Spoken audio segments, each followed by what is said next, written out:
আপনার গোড়াদর থেকে দিঘির পার পর্যন্ত যে কাজটা বেড়িবাঁধটা হওয়ার কথা ছিল, সেই কাজটা একটা প্রভাবশালী আমাদের গ্রামের লোক আছে, ওনার নাম হলো পুল্লু খান। ওনার জন্য এই বেড়িবাঁধটা হইতে আসে না। আমাদের সাবেক বাড়ি ছিল রানাদিয়া, এখান থেকে আরও 10 কিলো দক্ষিণে। ওখান থেকে আমরা ভাঙ্গা একবার এখানে আসছি, আসার পরে ফিরা ঘরদুয়ার তুলছি, ঘরদুয়ার তোলার পরে ফিরা আবার ভাঙ্গা আবার ভিতরে আসি, এখন এই সাইডে আসি। আমার আপনাদের কাছে একটি আবেদন যে আমরা যেইভাবে নদী ভাঙ্গার থেকে মুক্তি পাই এই ব্যবস্থাটা সরকারের করতে কইবেন।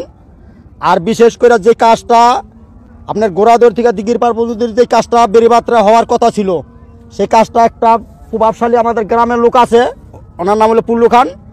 ওনার জন্য এই বেড়িবাঁধটা হইতে আসে না।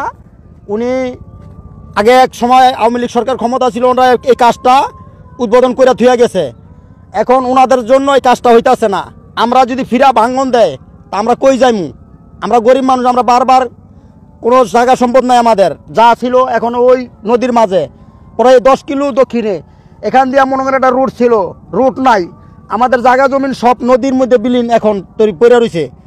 আমাদের এখন স্থায়ী মাত্র একটু জায়গা আছে, খালি ঘরবাড়ি কইরা রয়েছি। এখন আপনাদের কাছে এইটাই আবেদন যে সরকারের কাছে যেমনি কই আমাদের এই বেড়িবাঁধের কাজটা উন্নয়ন করে দেন, এবং এই সোজা যেইভাবে আমাদের নদীটা শাসন হয় এই কাজটা আপনারা করে দেন সরকারের কাছে কইয়া। এই আমাদের গ্রামে একটা প্রভাবশালী লোক আছে পুল্লু খান করে, ওনার নাম, ওনার দিয়া তো আমাদের 2 টাকা উপকার হয়ই না, আরও বরঞ্চ গরিবের অনেক ক্ষতি করতেছে। আপনার কাছে আমাদের রিকোয়েস্ট, ওনার জন্য এই যে জিনিসটা হইতেছেন আপনারা এই বেড়িবাঁধের কাজটা আমাদের কমপ্লিট করে দেন, জানি আমরা বাঁচতে পারি। 5 টাকার ভিজিট নিত, মানুষ উৎসাহ হয়ে আসতো, তা গরিব মানুষ উপকৃত হইতো। কিন্তু এখানে উনি ওইটার জের ধইরা এখানে চক্ষু হাসপাতাল নিচে একটু ভিতরে এটা বানাইছে রিসোর্ট, এবং এই নদী দখল করতে করতে উনি এই পর্যন্ত আসছে। ঠিক আছে, তো এখন যদি দেখা গেছে আমাদের সাধারণ মানুষ এই বেড়িবাঁধটা না হয়, তাহলে আমরা সাধারণ এই মানুষ দেখা গেছে আমরা হুমকির মুখে পড়ে যাবো। আর এই বছর যেই দেখা গেছে নদীর অবস্থা, এই বছর যদি এই বেড়িবাঁধ না হয়, তাহলে আমাদের সাধারণ মানুষ আমরা কি করে রাখাবো, আমরা কই যাবো? ঠিক আছে, আপনাদের কাছে আমাদের দাবি যে এই বেড়িবাঁধটা প্রকল্পটা ঠিক হোক, এবং ওই যে একটা অবৈধ একটা রিসোর্ট এটা বন্ধ করে দেন। এখানে ঘটনা ঘটলো কি, দীর্ঘ 1995 সালে আমাদের পদ্মা গাউদিয়া রানাদিয়া পাখি দিয়ে ভেঙে গেছে। ভেঙে যাওয়ার পরে দীর্ঘদিন পরে আমাদের একটা প্রকল্প এখানে আসছে। সেই প্রকল্পটা হলো মাওয়া থেকে আমাদের হাসাল দিঘির পার পর্যন্ত যাওয়ার কথা ছিল। তো এখন বর্তমানে সামনে কিছু অসাধু ব্যবসায়ীরা যে ভবন করার কারণে বা আমরা এখান দিয়ে পুরো বেড়িবাঁধটা নিতে পারতাছি না। তাই আমরা দীর্ঘদিন ধরেই ছিল একটা মানুষের মনের একটা আশা ছিল যে এখানে একটা বড়টা রাস্তা হবে, মানুষের সুন্দরভাবে একটা বেড়িবাঁধ হবে, মানুষের দা চলাফেরা করবে। এখন এমনভাবে করতেছে যাতে তারা, এমনও দেখা যায় বিগত যারা এই প্রশাসন ছিল তাদের এখানে একটা ভালোভাবে আশ্রয় দিয়ে তারা এই কাজটাকে বন্ধ রাখছে বিগত এক বছর যাবতে। 1924 এবং 23 এবং 24 সালের অর্থ বছরে এই বাজেটটা প্রকল্পটার কাজ শেষ করার কথা ছিল। তাই দীর্ঘদিন ধরে যে এখন বর্তমানে বেড়িবাঁধ চলতেছে, ওনার যে কিছু বিল্ডিং করার কারণে আমরা এখানে রাস্তাটা পুরোটা নিতে পারতেছি না।